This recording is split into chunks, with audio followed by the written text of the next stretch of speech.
My name is Rebecca Thompson. I'm 32 years old. And 6 months ago, my husband Marcus kicked me out of our mansion. Thanks for the $5 million inheritance, darling, he said with a smirk, champagne glass in hand. I needed it to build my startup. Now get out, my new girlfriend needs space. His words sliced through me like ice. But I didn't cry. I didn't scream. I smiled, picked up my hastily packed suitcases, and wheeled them calmly down our marble driveway. What Marcus didn't know was that before he drained my accounts, I'd already taken precautions he couldn't even begin to imagine. But before I tell you how I turned betrayal into my greatest comeback, tell me, where are you watching from? Hit like, hit subscribe, and get ready for a story about revenge served cold and smart. Before the nightmare began, I was living what most would call the American dream. I graduated from Columbia Law School and climbed my way up to become a senior corporate attorney at Harrington and Blake, one of the top firms in Manhattan. My specialty? Contract law. I was known for catching details others missed, which made me invaluable to both clients and colleagues. I was on track to make partner, and I had built a life I was proud of. I met Marcus Reynolds at a charity gala for children's education.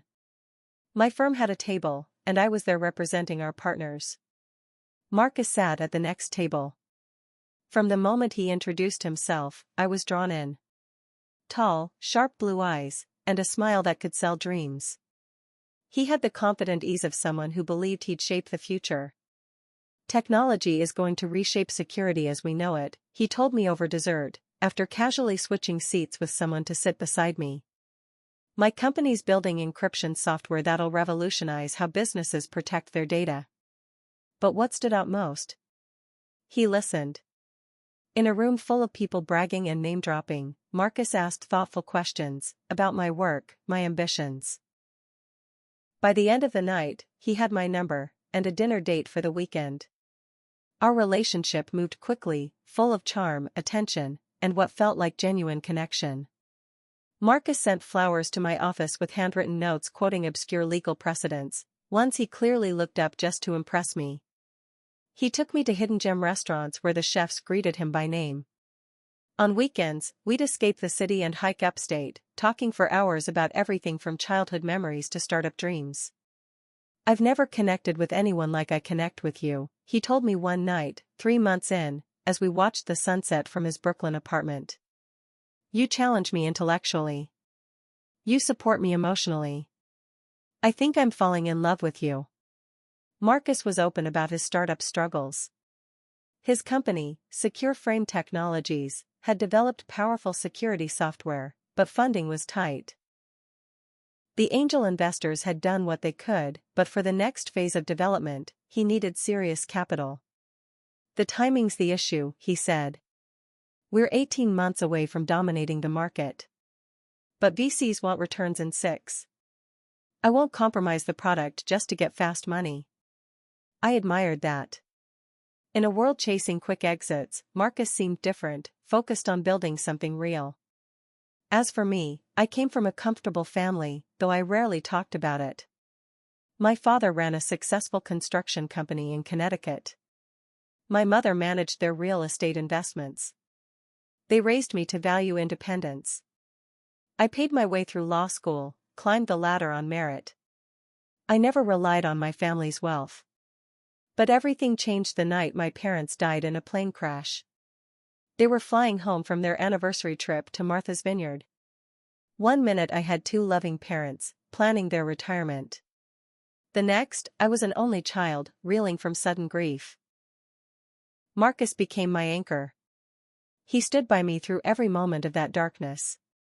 He helped plan the funeral, held my hand through the service, and stayed with me on nights I couldn't sleep. He even stepped away from his company to help me start the process of sorting through the estate. Your parents raised an incredible daughter, he told me quietly one night as we sorted through old photo albums. I wish I'd had more time with them. But I promise you, Rebecca, I'll spend the rest of my life trying to be worthy of their daughter. That's what Marcus said to me after the funeral. 8 months after we met, he proposed. It happened on the rooftop garden we'd planted together at my apartment. It wasn't extravagant, just the two of us, under string lights, with a vintage sapphire ring he said reminded him of my eyes. Life is unpredictable and precious, he said as he knelt.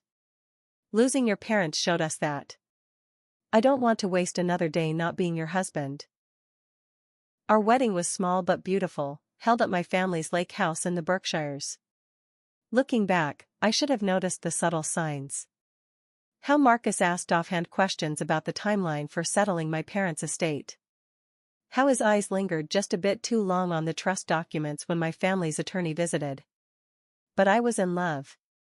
And love, as they say, is blind.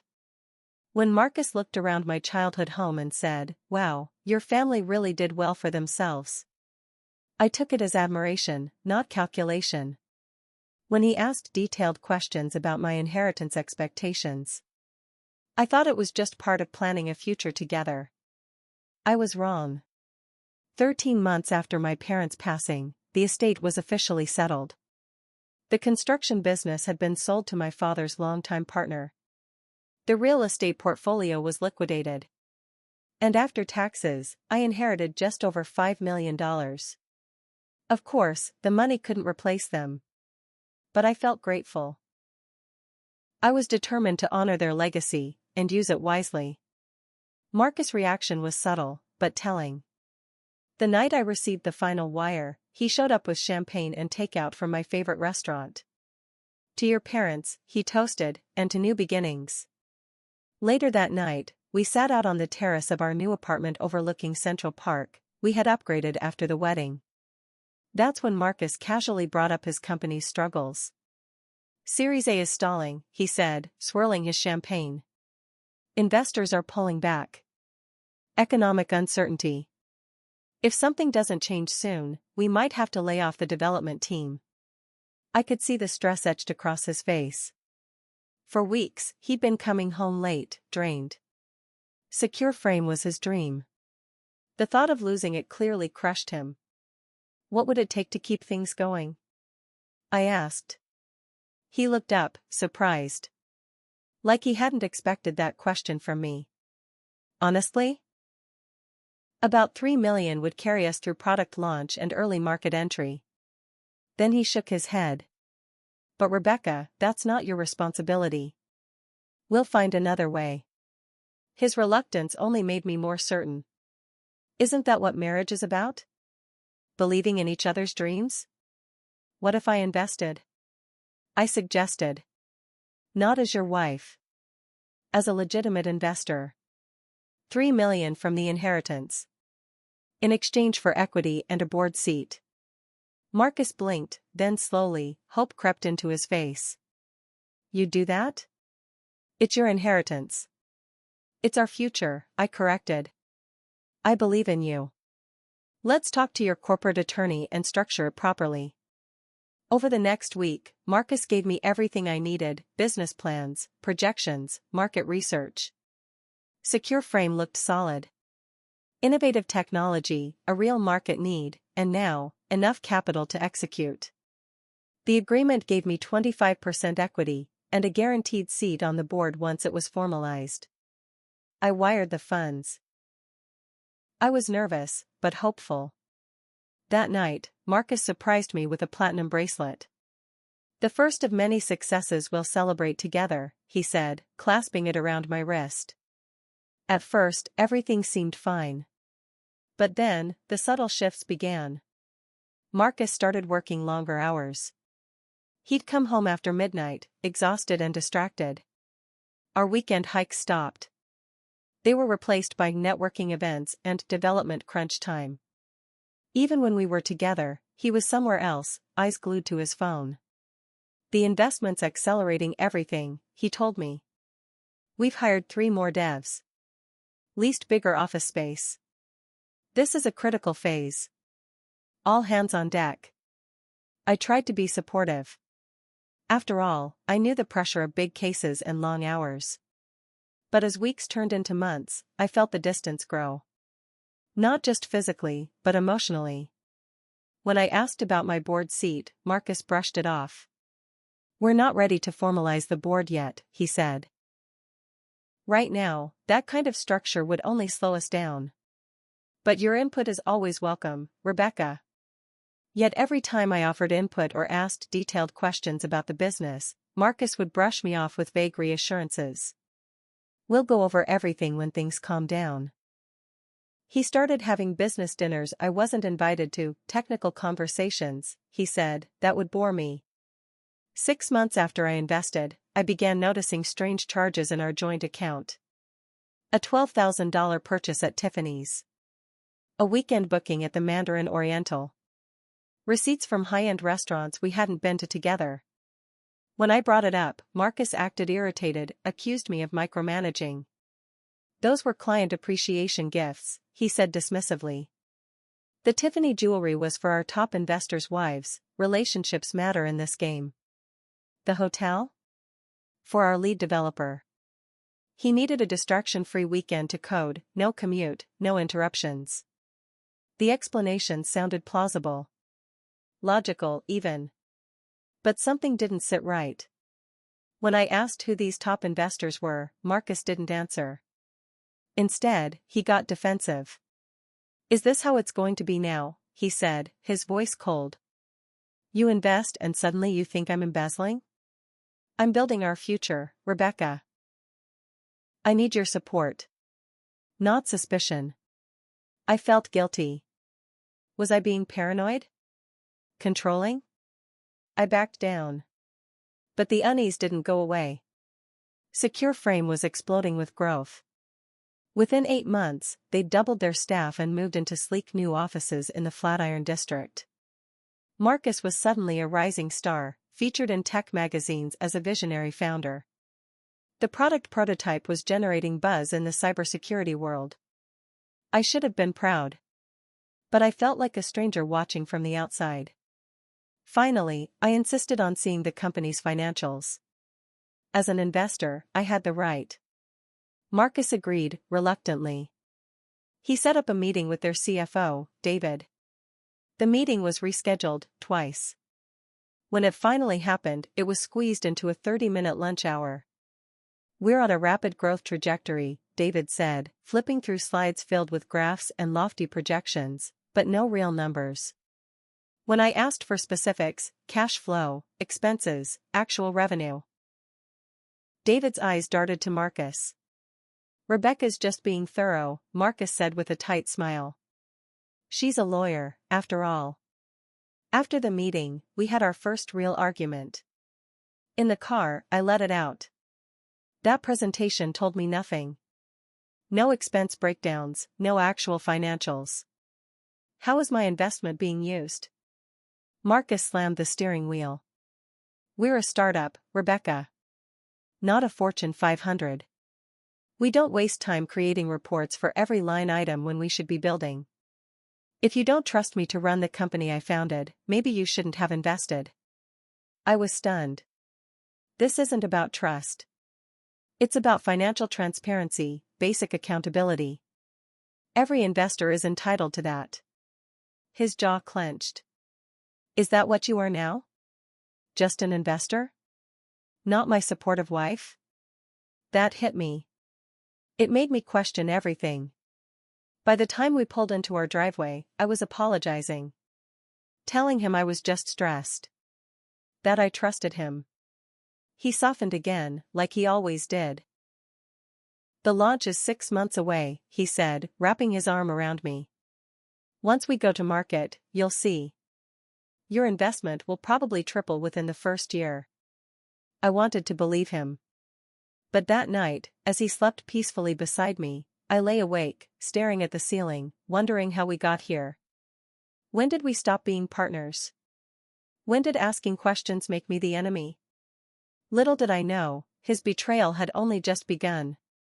As Secure Frame neared beta testing, Marcus became a ghost in our marriage. He'd be gone before I woke up.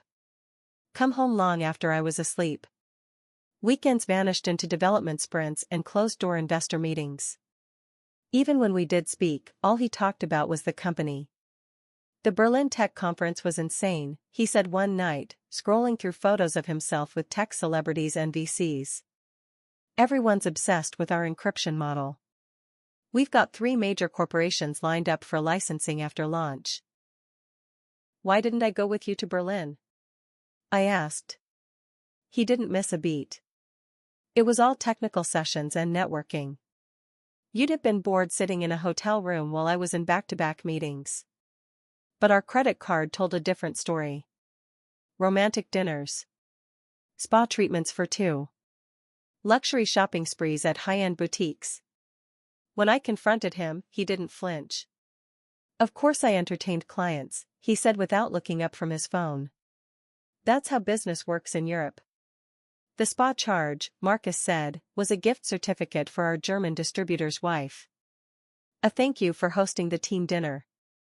Each explanation made sense on its own. But together, they formed a pattern I couldn't ignore. Around that time, I started to feel increasingly isolated.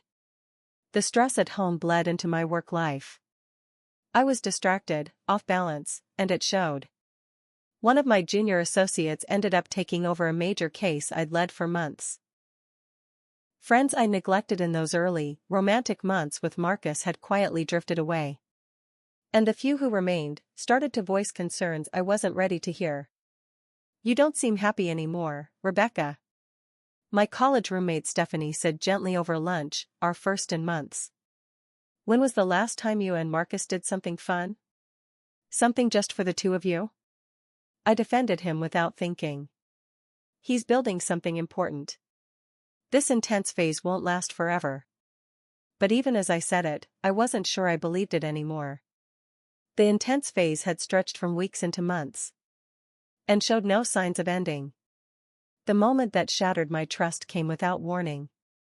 Marcus had rushed out one morning, leaving his tablet on the kitchen counter. When a notification chimed, I glanced at the screen. It was a message preview from someone named Amber. Missing you already. Last night was. The rest was cut off. But my stomach dropped. I knew I shouldn't look. Privacy matters in a marriage. But hadn't Marcus already betrayed that trust, with his secrecy, his dismissiveness, his lies? My hands trembled as I unlocked the device. What I found changed everything. Dozens of intimate messages between Marcus and this woman. Amber.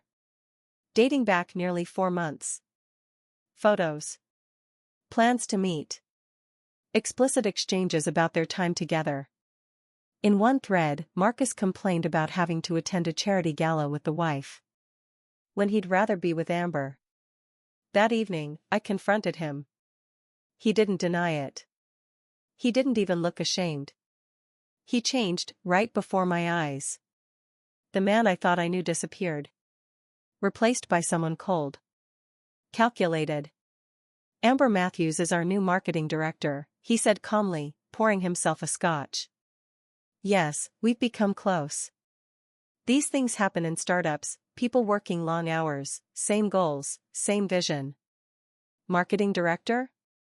I repeated, stunned.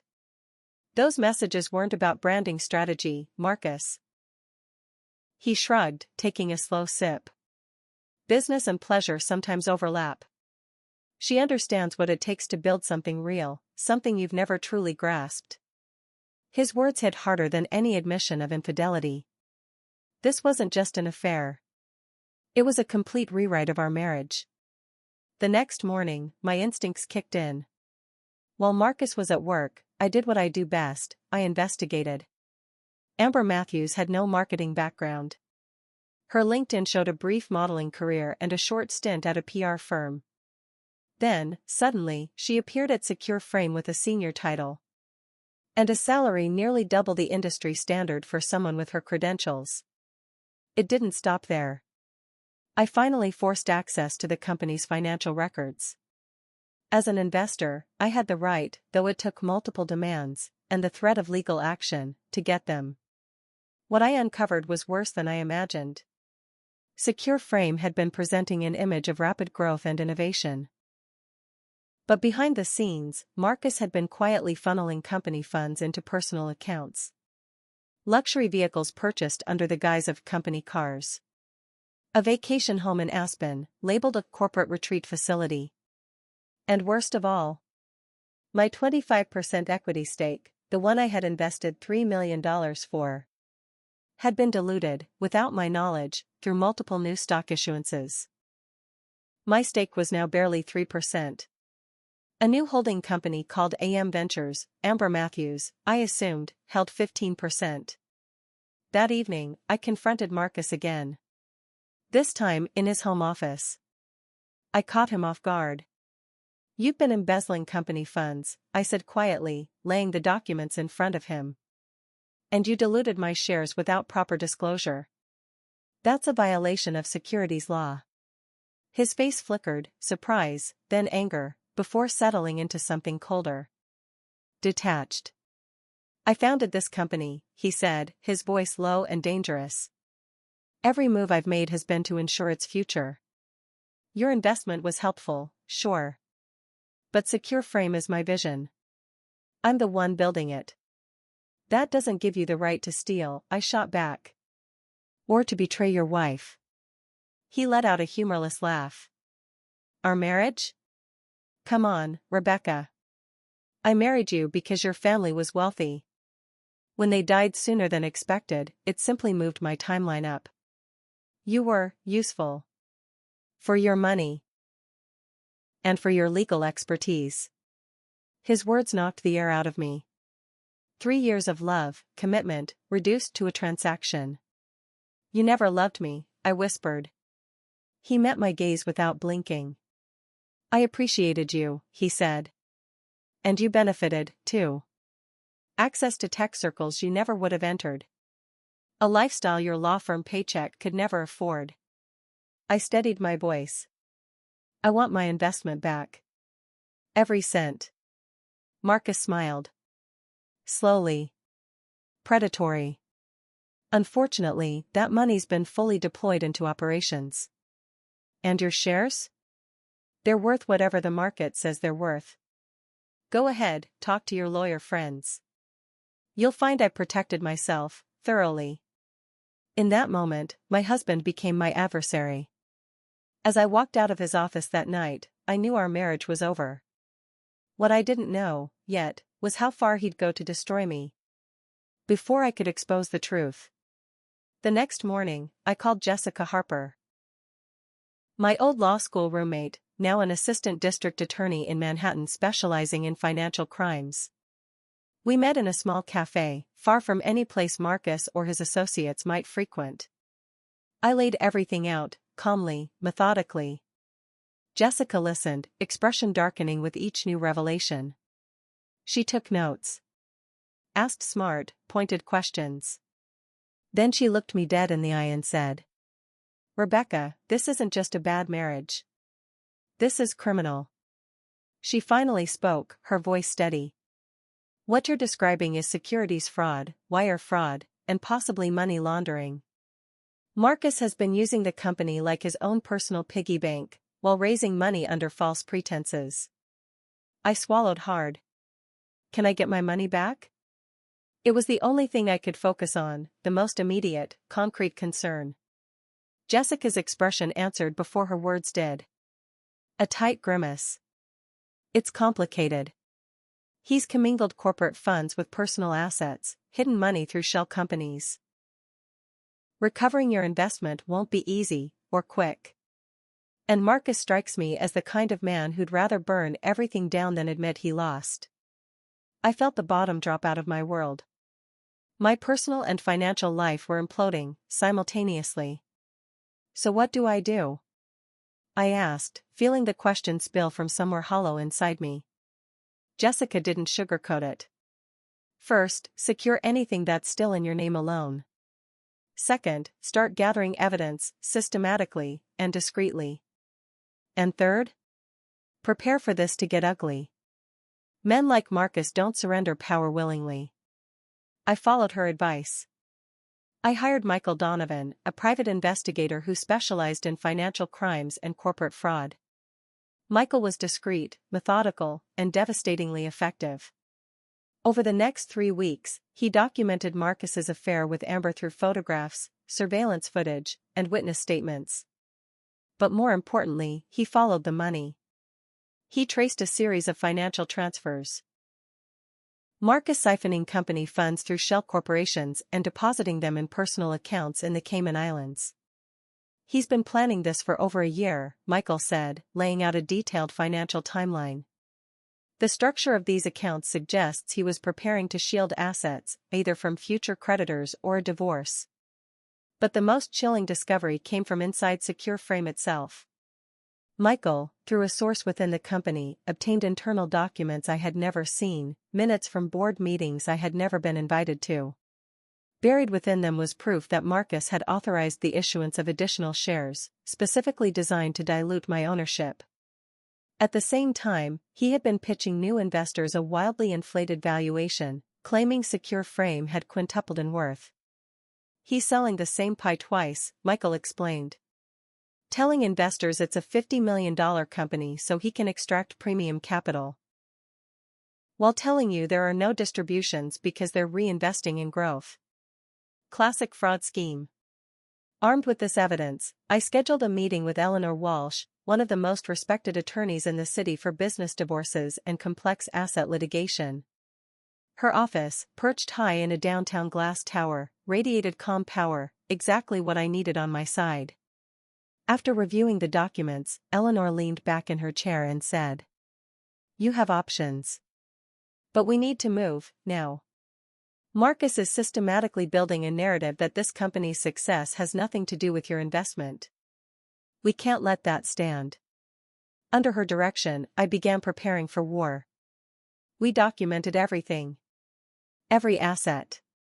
Every message. Every suspicious transaction. I pulled the remaining $2 million still sitting in my personal accounts, money Marcus hadn't yet touched, and moved it into new institutions he had no access to. This was no longer just about protecting my finances. It was about protecting myself. It was about refusing to be another woman quietly written out of the story she helped build. At home, I maintained the illusion. I pretended I was simply struggling with our marriage. Marcus, confident he'd broken my spirit, grew careless. He left incriminating documents scattered on his desk. He took calls with Amber in the next room, discussing not just their relationship, but their plans for the company, once I was no longer in the picture. The final betrayal came on a Thursday evening. I came home from work and found divorce papers waiting for me on the kitchen counter. No note, no warning. Just the papers. Attached was a proposed settlement. $100,000. A pittance compared to my $3 million investment. Along with a letter from his attorney, claiming the company was struggling financially, despite surging market interest. When Marcus finally returned, close to midnight, he acted like this had all been mutually agreed upon. "It's for the best, Rebecca," he said, loosening his tie and pouring a drink. "We've grown apart. The settlement is generous, considering the company's cash flow." "Is that what your lawyer told you to say?" I asked quietly. He smiled, smug, condescending. "I'm trying to make this easy. Don't drag this out. You'll only end up spending more in legal fees.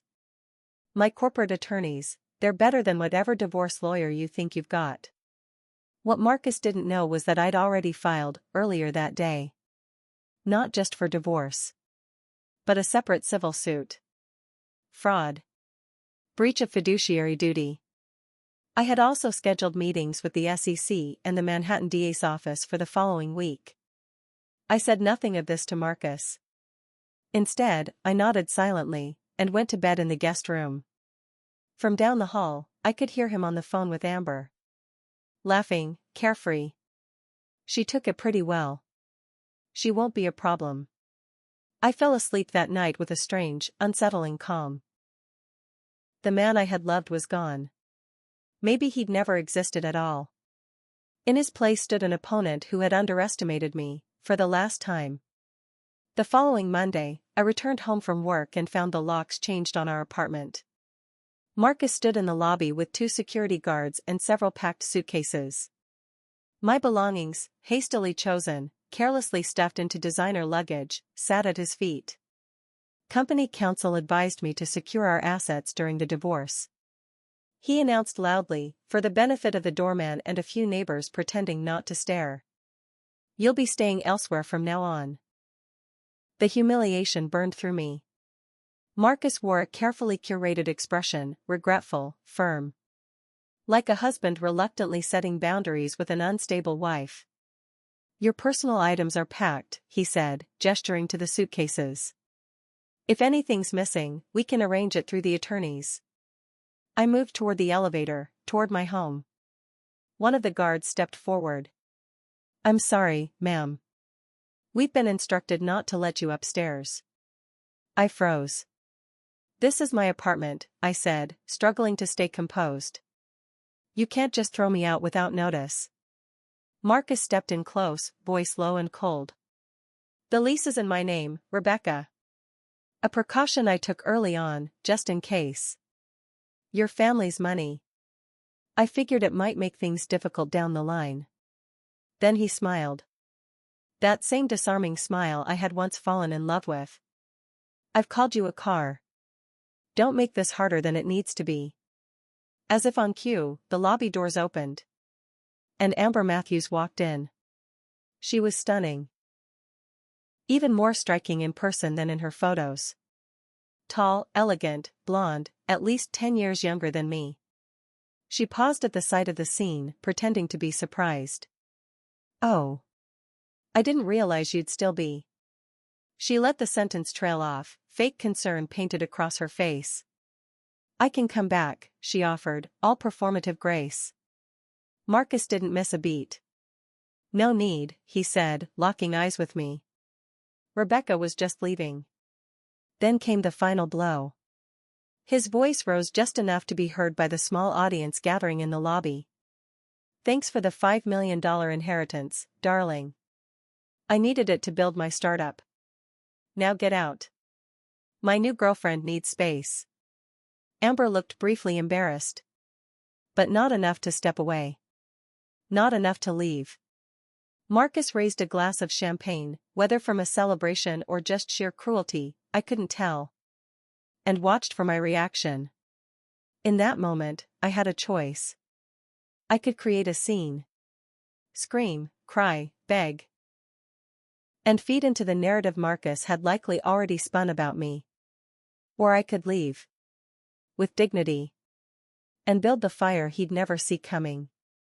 I chose the latter. I smiled, took my suitcases, and walked out, without another word. The car Marcus had ordered took me to a mid-range hotel downtown.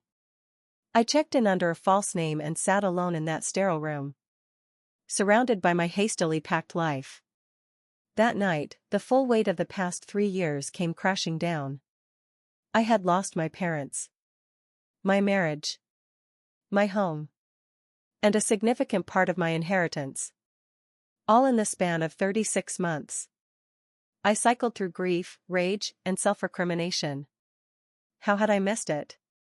How many red flags had I ignored? Was I so desperate for connection, after losing my family, that I blinded myself to the truth? The next morning, I signed a short-term lease on a furnished one-bedroom in a neighborhood far from our Park Avenue life. It was a 5th-floor walk-up with peeling paint, flickering lights, and unreliable heat. A far cry from 3,000 square feet of Central Park views. I called out of work for the week, claiming a family emergency, and barely left the apartment. My lowest moment came 3 days later. I was scrolling through headlines when I saw it. TechCrunch, Secure Frame secures $30 million Series B round, valuation tops $120 million. There was a photo. Marcus and Amber, champagne flutes raised, celebrating at a rooftop party. The article praised Marcus's vision and leadership. It quoted investors. It hyped an upcoming IPO. No mention of my investment. No acknowledgement of the $3 million I had wired when the company was weeks from shutting down. No credit for the legal work I had done in the early days, reviewing contracts, negotiating deals, protecting their IP. I had been erased. That night, I sat on the hardwood floor of my rental. Takeout containers. Legal documents. And a heavy silence. I stared at the stack of paperwork, settlement offers, evidence files, case notes. Maybe Marcus was right. Maybe I should take the insultingly low settlement and move on. Fighting him would be brutal. Expensive. And far from guaranteed. He had the company. The money. The media. And no sense of decency. My phone buzzed. A text from an unknown number. A photo, Marcus and Amber at our favorite restaurant. The caption read, "He's upgraded. Accept it and move on." The cruelty of that anonymous message, whether sent by Amber or one of her friends, should have shattered me. But it didn't. Instead, something hardened inside. This was no longer just about the money. It was about justice. About refusing to let someone walk away after orchestrating such calculated exploitation. I texted Jessica. "I'm ready to fight back. All the way." Her reply came seconds later. "Finally. Meeting tomorrow. 8 a.m. My office. Bring everything." The next morning, I showered, dressed in my sharpest suit, and walked into Jessica's office with a clear head and cold resolve. No more tears. No more second-guessing. Marcus had declared war. But he had no idea who he was fighting. "Before we start," I told Jessica and Eleanor, settling into the conference room, "I want to be crystal clear about my objectives. I don't just want my money back. I want the truth about Secure Frame and Marcus Reynolds exposed. I want justice." Eleanor smiled, her first since we'd met. "Now that's a client I can work with." Over the next 12 hours, we built the strategy that would become Marcus's undoing. What he had never understood about me. What maybe no one had fully appreciated. Was that beneath the empathy and grace was a woman trained to observe details, analyze weaknesses, and construct airtight cases. He had taught me betrayal. Now I would teach him consequences. The counterattack began quietly. No confrontations. No headlines. Just precise, strategic moves that Marcus wouldn't see coming. Until it was far too late. My first meeting was with Robert Callahan, senior investigator at the Securities and Exchange Commission. Eleanor's former role as an SEC attorney gave us a direct line, bypassing the usual bureaucracy. Callahan flipped through the binder we provided, eyes narrowing at the documents. "This suggests a consistent pattern of securities violations," he said. "Most concerning are the misrepresentations to investors and the unauthorized dilution of your equity." Eleanor leaned in. "Mr. Reynolds has been operating under the assumption that his ex-wife is too humiliated to pursue legal action." Callahan didn't blink. "He's miscalculated. We'll open a formal investigation. It'll take time, but from what I'm seeing here, this is serious." As the SEC launched their probe, I began phase 2. A targeted pressure campaign. Through Eleanor's network, I arranged meetings with 3 of Secure Frame's largest post-Series A investors. The very people whose money Marcus had sought after my $3 million kept the lights on. The first meeting was with James Harrington, the venture capitalist who led the Series B round. His corner office towered over the Hudson, every detail calibrated to project power and confidence. Exactly what we needed to shake. "I appreciate you taking the time, Mr. Harrington," I began, calm and composed. "I believe you've been misled about Secure Frame's origin and financial history." His face stayed unreadable. "I've done extensive diligence, Ms. Thompson." "Did that diligence include the fact that the company was within weeks of bankruptcy before my $3 million personal investment? Or that Marcus Reynolds has been transferring company funds through a series of shell corporations?" I slid the file across his pristine desk. As he read, the shift in his expression was almost imperceptible, but it was there. The calm, polished demeanor gave way to quiet alarm. "These offshore transfers, these were disclosed during our financial review." He looked up. Nor was the pending SEC investigation. It will become public within weeks, Eleanor added smoothly. By the end of the meeting, Harrington looked shaken. What exactly are you hoping to accomplish here, Ms. Thompson? Truth. Accountability, I said. You may want to reassess your position, sooner rather than later. Distancing yourself from fraud is always less expensive when done early. 2 more meetings followed. 2 more faces shifted from confident to deeply concerned. Neither had been told about my initial investment. None were aware of Marcus's quiet siphoning of funds. All realized how exposed they were. Phase 3 involved Taylor Ross, an investigative journalist at Tech Journal, known for her incisive reporting on startup scandals. We met at a quiet cafe in Brooklyn, far from the glass towers and VC circles of Midtown. Taylor skimmed through the packet of evidence I handed her, brow furrowing as she took notes. Most tech frauds follow the same arc, she said. Charismatic founder. Inflated projections. Creative accounting. But this adds a new layer. The personal betrayal, weaponizing marriage as a funding strategy? That's going to hit a nerve. I'm not interested in personal revenge stories, I clarified. This isn't about a bad breakup. It's about systemic deception, legal, financial, and moral. Taylor nodded, her voice sharp. Then we'll tell it that way. And trust me, Rebecca. People are going to read this. Here's your script rewritten to keep the same style, flow, and meaning, with a bit of polish for clarity and impact, maintaining the steady, detailed narration and the unfolding tension. Ross smiled with respect.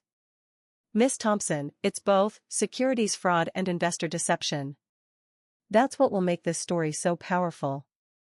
When do you want this published? Eleanor interjected. We'll let you know the exact timing. Coordination with other elements is crucial. As these pieces moved into place, I continued gathering evidence. Michael Donovan's investigation uncovered that Marcus was planning a major product launch event in 3 weeks, a showcase for investors and potential clients that would cement Secure Frame's market position and likely trigger another funding round. It's being held at the Edison Ballroom, Michael reported.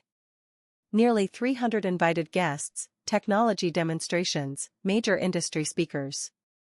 Reynolds is sparing no expense, using company funds, of course. This event was going to become the stage for Marcus's downfall. We timed everything to converge the day before the launch. The first domino fell when the SEC issued formal document requests to Secure Frame's financial institutions. Marcus likely received notification that morning, but by then, more problems were emerging. James Harrington's venture capital firm issued a press release postponing additional investment, pending expanded due diligence. 2 other investors followed suit within hours. By afternoon, Taylor Ross's detailed investigation appeared on Tech Journal's website and was quickly picked up by other tech publications. The headline pulled no punches. Security startup built on deception, fraud allegations and millions misused at Secure Frame. The article detailed my founding investment, Marcus's systematic dilution of my shares, and questionable financial transactions uncovered by our investigation. It included statements from unnamed investors expressing concern over disclosure failures and potential regulatory issues. What made the story explode across tech Twitter wasn't just the fraud allegations, it was the personal betrayal element, complete with the locked out-of-home scene, witnesses corroborating the story within hours. Marcus became the embodiment of tech bros behaving badly, as Secure Frame's PR team scrambled to respond. The final blow landed shortly after. Based on our evidence, the SEC obtained an emergency court order freezing certain company accounts pending investigation of potential securities violations. I wasn't there to witness Marcus's reaction as his carefully constructed empire began to crumble, but I received a play-by-play from a sympathetic executive assistant who had endured his verbal abuse for months. He got the SEC notice during a pre-launch meeting, she texted. He started screaming about witch hunts and vengeful exes. Then the investor announcements hit, followed by the article. He threw his laptop across the conference room, she said. By evening, Marcus was desperate.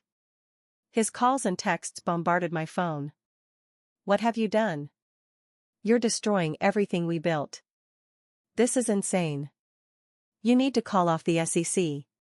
We can work this out. I'll restore your shares." I didn't respond. Instead, I watched from a strategic distance as chaos engulfed Secure Frame's headquarters. The launch event was officially postponed by the venue after the company's credit card payments were reversed due to the account freeze. The real satisfaction came the next morning. I arrived at Secure Frame's offices accompanied by Eleanor, Michael, and two SEC investigators, with a court order permitting review of specific company records. The receptionist's eyes widened upon seeing me. "Miss Thompson?" I didn't. "Mr. Reynolds isn't accepting visitors." "This isn't a social call," I replied calmly as one investigator presented the court documents. We were escorted to the main conference room, where Marcus sat with two attorneys and a visibly distressed CFO. Amber was nowhere to be seen. Marcus looked terrible, unshaven, red-eyed, his usual polished appearance replaced by rumpled desperation. When he saw me, his expression flickered rapidly, shock, fury, then a calculating assessment. "Rebecca," he attempted a conciliatory tone. "This has gotten completely out of hand. Whatever issues we have personally shouldn't affect the company. Hundreds of jobs are at stake." "Interesting you should mention that," I replied coolly. "I've been concerned about those employees since discovering how you've misappropriated company funds." While the SEC investigators began reviewing documents with the CFO, Marcus tried to regain control. "Look, I acknowledge I handled our separation poorly. I was under tremendous pressure. We can renegotiate your equity position, revisit the settlement terms." "We're well beyond negotiation, Marcus," I stated flatly. "The SEC has questions about securities fraud. Investors have questions about your disclosures. And I have evidence of how you've been moving company money into personal accounts." His facade cracked. "You're vindictive. You'll get nothing when I'm finished." Eleanor stepped forward. "Mr. Reynolds, I suggest you watch your language and consult with your attorneys before making further statements. Ms. Thompson has documentation of every fraudulent transaction and misrepresentation. Your professional future is hanging by a very thin thread." Over the next several days, Secure Frame imploded spectacularly. The SEC investigation expanded. Investors launched their own forensic audits. Key employees began departing. Amber disappeared from both the company and Marcus's life when the company credit cards she'd been using were deactivated. Marcus made one final desperate attempt to salvage his position, calling an emergency board meeting, to which I was deliberately not invited despite my shareholder status. Unfortunately for him, two board members had already begun cooperating with investigators to protect themselves from liability. I received a call from James Harrington the evening after that meeting. "We've removed Reynolds as CEO," he informed me. "The board has approved a comprehensive audit and is cooperating fully with all regulatory investigations, and your equity position." I asked, "My original 25% ownership has been formally acknowledged and will be restored in the company records?" He confirmed. "Yes. Additionally, given your background and intimate knowledge of the company's history, the board would like to discuss a leadership role during this transition period." 1 week after being humiliatingly thrown out of my home, I walked into Secure Frame's offices as acting chief executive officer. The employees gathered in the main conference room looked shell-shocked by the rapid turn of events. "Many of you don't know me," I began. "I'm Rebecca Thompson. My investment helped launch this company when it was struggling for survival. Recent events have obviously created uncertainty, but I want to assure you that the technology and vision of Secure Frame remain valuable and worth protecting." I outlined my immediate priorities. Cooperating fully with investigators, implementing proper financial controls, and focusing on completing the product, a genuinely innovative breakthrough. The relief in the room was palpable. Many had feared losing their jobs amid the chaos. As for Marcus, his fall was swift and complete.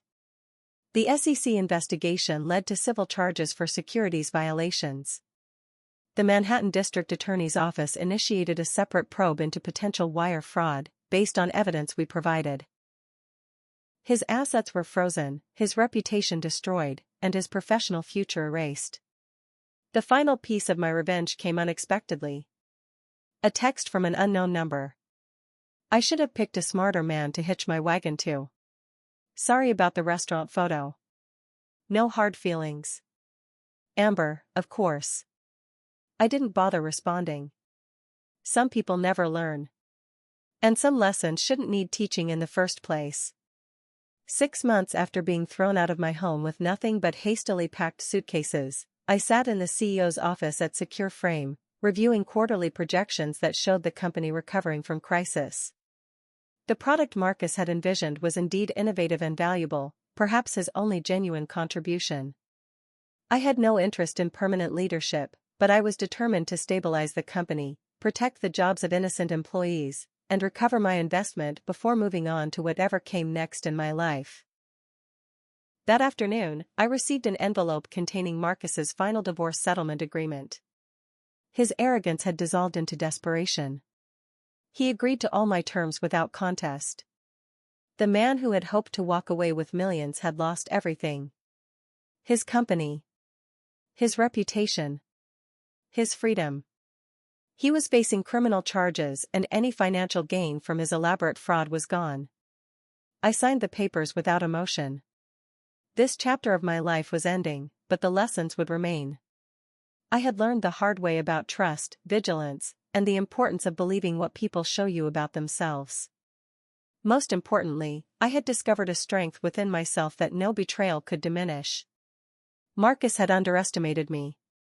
He had expected his betrayed wife to crumble, to accept humiliation and injustice rather than fight. He had believed his charm and connections would shield him from consequences. He had been wrong on every count. The company security badge on my desk caught the afternoon sunlight. The Secure Frame logo gleaming. How ironically appropriate that a company built to protect others from threats had failed to recognize the greatest threat was its founder's own hubris, and that the woman he dismissed would ultimately be its salvation. 1 year after the implosion of Marcus's schemes, Secure Frame had transformed from a scandal-plagued startup to an industry success story. Under my interim leadership, we weathered the SEC investigation, implemented proper financial controls, and finally brought our innovative security software to market. The product itself was genuinely revolutionary, earning industry accolades and quickly establishing a solid customer base. The tragedy was that Marcus's actual vision had merit. Had he built the company honestly, he might have achieved legitimate success rather than fraudulent gain. My first priority had been stabilizing the company for the dedicated employees who were innocent victims of Marcus's deceptions. I restructured the executive team, bringing in ethical leaders and promoting talented staff who had previously been overlooked, particularly women engineers who had been marginalized under Marcus's leadership. Your 6-month contract as interim CEO has ended, James Harrington noted during our board meeting. The board unanimously hoped I'd consider a permanent position. I appreciated the vote of confidence but knew my path lay elsewhere. I've accomplished what I came to do, I replied. The company is stable, profitable, and has the right leadership team in place. It's time for me to move on. With the board's blessing, I transitioned leadership to our CTO, Angela Rivera, a brilliant security engineer who had developed much of the core technology. Angela had the technical expertise and ethical foundation to lead Secure Frame into its next chapter. Under her leadership, the company expanded internationally and eventually completed a successful IPO, turning my restored 25% equity stake into a substantial fortune. Marcus's legal consequences brought no satisfaction, only the sense that justice had prevailed. He ultimately accepted a plea deal on securities fraud charges, 3 years in minimum security prison, plus restitution. The man who had orchestrated such elaborate betrayal couldn't even face a trial, turning instead to negotiation when confronted with overwhelming evidence. I never spoke to him again after that day in the Secure Frame conference room. There were no dramatic courtroom confrontations or emotional closure conversations. Our communication happened entirely through attorneys, and I preferred it that way. Marcus had already taken enough of my energy, he wouldn't get a minute more. Amber's fate was less severe, but perhaps more fitting. After abandoning Marcus when his assets were frozen, she tried to rebuild her influencer brand, only to become a cautionary tale in tech circles. Her involvement with Secure Frame made legitimate companies wary of association. Last I heard, she was dating a cryptocurrency entrepreneur with his own questionable business practices. Some people never learn. My personal healing took longer than my professional recovery. I started therapy to understand how I'd missed so many warning signs, and to process the compounded grief of losing my parents and my marriage in such close succession. "You've experienced extraordinary betrayal," my therapist observed during one session. "Yet you responded with resilience rather than bitterness. That's remarkable." It hadn't felt remarkable at the time, just necessary. But as months passed, I recognized that navigating this crisis had fundamentally changed me. I was more discerning, more confident in my instincts, and paradoxically more open to authentic connection despite the betrayal. The professional fallout had unexpected benefits. My handling of the Secure Frame crisis earned respect in legal and business circles, leading to board invitations and consulting opportunities. I eventually established a boutique practice specializing in helping investors identify potential fraud in early-stage companies, turning my painful experience into expertise that protected others. But the most meaningful outcome was the foundation I established with a portion of my Secure Frame proceeds. The Second Chance Foundation, providing legal and financial support to victims of financial fraud, particularly those exploited by intimate partners. Our work helped dozens of people reclaim not just assets, but dignity, one client told me, a woman whose husband had stolen her retirement savings. Not just the legal help, but knowing someone understood and believed me. Those moments of impact brought healing that no court judgment or financial recovery could provide. They transformed my victimization into purpose. Reconnecting with friends and family provided another layer of recovery. I had isolated myself during my marriage to Marcus, partly due to grief over my parents, and partly through his subtle manipulation. Rebuilding those relationships meant acknowledging my withdrawal and accepting their legitimate concerns about Marcus that I had dismissed. "I tried to tell you he seemed controlling," my college roommate Stephanie admitted over dinner. "But you seemed so happy," I backed off. "I wouldn't have listened anyway," I acknowledged. "I needed to see it for myself." Unfortunately, 2 years after my divorce, I met Daniel at a legal conference where I was speaking about financial fraud detection. He was a federal prosecutor with the White-Collar Crime Division.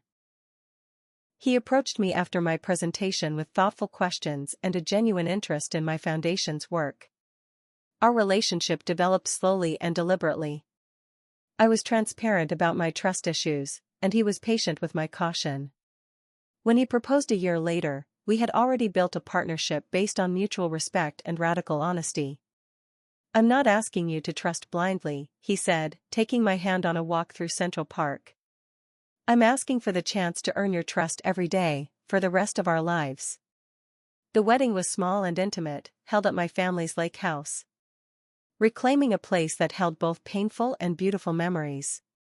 Daniel's steady presence beside me as I scattered some of my parents' ashes along the shoreline symbolized the healing that comes from allowing new joy to grow alongside old grief. Looking back on the extraordinary journey from betrayal to rebuilding, I recognize now that Marcus's greatest miscalculation wasn't underestimating my intelligence or determination. It was assuming that breaking me would be his victory, never imagining the pieces would reassemble into something stronger than before. The inheritance he stole was ultimately replaced many times over through my Secure Frame equity. The love he betrayed made room for a deeper, more authentic connection. The professional setback he orchestrated led to a more meaningful career path. In his attempt to destroy me, he inadvertently cleared the path to a more purposeful life. There's a Japanese art form called kintsugi, where broken pottery is repaired with gold, making the repair a beautiful part of the object's history rather than something to hide. My life after Marcus became my personal kintsugi.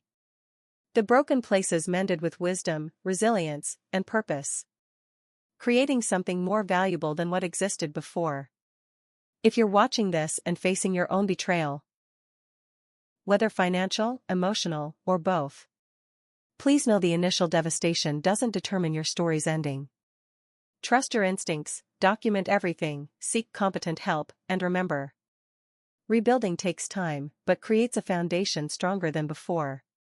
The greatest revenge isn't destruction, but creation. Building a life so full and purposeful that the betrayal becomes merely a chapter, not the whole story. My name is Rebecca Thompson. And that's how I transformed the worst betrayal of my life into my greatest triumph. Have you ever had to rebuild after betrayal or loss? What helped you move forward? Share your story in the comments below.